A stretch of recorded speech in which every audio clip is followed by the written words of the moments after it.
இப்போ இருக்க ஜென்சி பசங்களுக்கும் வந்து தலையை ஃபாலோ பண்ணுறாங்க போது we are all very happy sir. கலப்படம் வராத திரையரங்கு அப்படின்னு திரையரங்கு தான். நீ தான் தீபாவளி, நீ தான் தீபாவளி.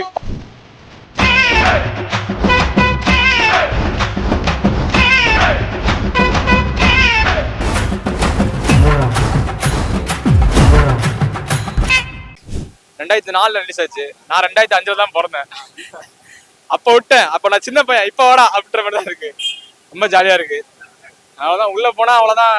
வேட்டி பறந்துடும், சட்டைங்க பறந்துடும். எப்படி வர போறேன்னே தெரியல. உள்ள இப்படி போறேன், வெளில எப்படி வர போறேன்னு தெரியல.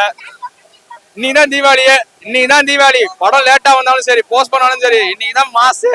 உள்ள வந்து பாட்டுவோம் யாருன்னு. ரீலீஸ்னா என்னன்னு தெரியும், உள்ள வந்தா தெரியும். ரீலீஸ்னா என்னன்னு தெரியும் சார். வைப்ல அதே வைப் தான் சார், குறையே இல்லை சார். உண்மையாக அதோட நல்லாவே இருக்கு பசங்க. இப்போ இருக்க ஜென்சி பசங்களுக்கும் வந்து தலையை ஃபாலோ பண்றாங்கன்னும் போது we are all very happy sir.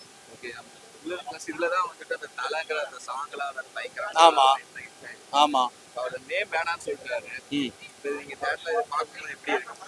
அதாவது அம்மா அப்பா தான் கூட முடியும். அவர் வேணான்றதை கூப்பிட்டு இருக்க முடியாது. நாங்கள் எங்க சந்தோஷத்துக்கு கூப்பிட்டு தான் செய்வோம். அது ஒன்றும் பண்ண முடியாது சார். அவர் ஆஸ் ஏ ஜென்டில்மேன் அப்படிலாம் கூப்பிடாதீங்க அப்படின்ட்டாரு. அது இஷ்யூ என்னன்னு தெரியும். தலை நீ எதனால வேணாம்னு சொல்றது எல்லாருக்குமே தெரியும். அது வேணான்ட்டாரு. அது அவரோட பெருந்தன்மை. ஆனால் எங்கள் சந்தோஷத்துக்கு நாங்கள் அதை கத்தி தான் ஆகணும். வேறு வழியில் அதை தவிர வேற எதுவும் வாயில வரல. ஏக்கன்னும் போது எங்களுக்கு அந்த வைப் வரல, தலைன்னும் போது தான் வைப் வருது. ஓகே. ப்ளஸ் வந்துட்டு இந்த படம் லாஸ்ட் 2 வீக்ஸ் முன்னாடியே ரிலீஸ் ஆக தள்ளி போச்சு. அந்த மாதிரியான இதெல்லாம் சரியா அஜித் சாருக்கு மட்டும் ப்ராப்பரான டிஸ்ட்ரிபியூட்டர்ஸ்லாம் இல்லாமல் இருக்கிறனால சார் ரீசன் ஒன்றுமே இல்லை சார். எங்க சாரே வந்து பார்த்தீங்கன்னா இப்போதைக்கு வந்து இண்டஸ்ட்ரியை வந்து சினிஃபீல் வந்து 2ஆவதாக தான் அவரோட பேஷன் நோக்கி அவர் போயிட்டாரு. அவருக்குன்னு வந்து ப்ராப்பராக ஒரு இவங்க கிடையாது. ஓகேங்களா?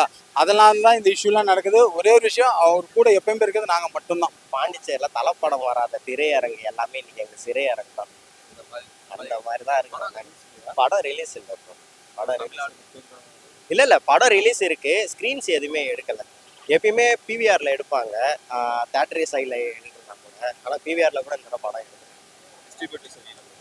இல்லை போன தடவை வந்துட்டு எடுத்துகிட்டு எல்லா டிக்கெட்டும் புக் ஆகிடுச்சு. ரிட்டர்ன் ரீஃபண்ட் பண்ணுற மாதிரி ஆயிடுச்சு. அதில் இவங்களுக்கு புக் மை ஷோக்கும் இவங்களுக்கும் ஏதோ ஒரு பிரச்சனை. அதனால் வந்துட்டு எந்த பிவிஆர்லையுமே எடுக்கலை. இங்கே சென்னையில் மட்டும் தான் எடுத்துருக்காங்க போல் பிவிஆரில். எங்களுக்கு நல்ல வேலை மெயின் ஸ்க்ரீன்லேயே எங்களுக்கு கிடச்சிருக்கு. என்ஜாய் பண்ண தான். அது எவ்வளோ அந்த குரு அந்த சீனுக்காக தான் வந்திருக்கோங்க நாங்கள். அதேமாதிரி அவரும் வந்து எங்களுக்காக தான் இவனும் பண்ணுறாரு. இல்லைனா கண்டிப்பாக அவர் எனக்கே டவுட் தான். அவர் திருப்பி அந்த ஃபீல்டில் நடிப்பாரு.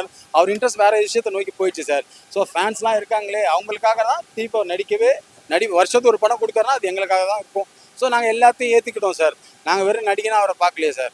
ஒவ்வொரு அஜித் ஃபேனும் அவர் ஒரு மென்டாராக தான் பார்க்குறோம். அவர் என்ன விஷயங்கள் சொல்கிறோம் அதை மைண்டில் ஏற்றிக்கிறோம். அது பிரகாரம் தான் நடக்கணும். அவர் நடிக்காமல் இருந்தாலும் அவரோட ஃபேன் மாஸ் என்றைக்குமே குறையாது சார். நான் ரொம்ப ஹைலைட் பண்ணிலாம் சொல்ல, புரட்சி தலைவருக்கு இருந்ததோடு அதிக மாசு யாருன்னா எங்களுக்கு தான் சார். அதுதான் உண்மை. இந்த கூட்டாமல் எதுவுமே இல்லாமல் அந்த பேஸ்லேருந்து இருக்குது எங்களுக்குலாம். ஸோ நாங்களாம் பார்த்தீங்கன்னா 30 இயர்ஸ் அவரை ஃபாலோ பண்ணுறோம். அது எப்பவுமே மாறாது. அது அப்படியே ஊறி போச்சு.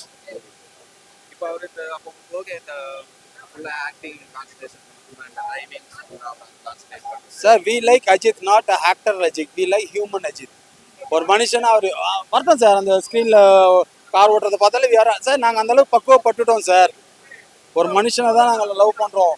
அவர் நடிக்கலைனாலும் வேற நடித்தா ரொம்ப ரொம்ப சந்தோஷம். என்னால் முடியலன்னு சொன்னால் நம்ம அதெல்லாம் பண்ண முடியாது. அவர் பேஷன்னா வி ஆர் வெரி ஹாப்பி. அவ்வளோதான் சார். ஏன்னா இந்த வருஷம் குப்பேடக்லி வந்துட்டு அது அப்படி ஒரு போடு போட்டுச்சு. அதே மாதிரி அவர் இந்த மாதிரி கமர்ஷியல் படங்கள் பண்ணால் சார் கண்டிப்பாக கொடுப்பார் சார். வருஷத்துக்கு ஒரு படம் 200% அவர் சொன்ன மாதிரி பண்ணுவார். இன்கேஸ் அடுத்த 5-6 வருஷம் கழிச்சு அவர் பண்ணலன்றதுக்காக நாங்கள் வந்து அப்படியே ஓகே அக்செப்ட் பண்ணிக்கிற மனப்பக்குவத்தை அவர் கொண்டு வந்துட்டார். ஏன்னா அந்த அளவுக்கு ட்ரெயின் ஆகிட்டோம் நாங்கள். சரி, ஓகே சார். நீங்கள் போய் நல்லா என்ஜாய் பண்ணுறோம். தேங்க்யூ.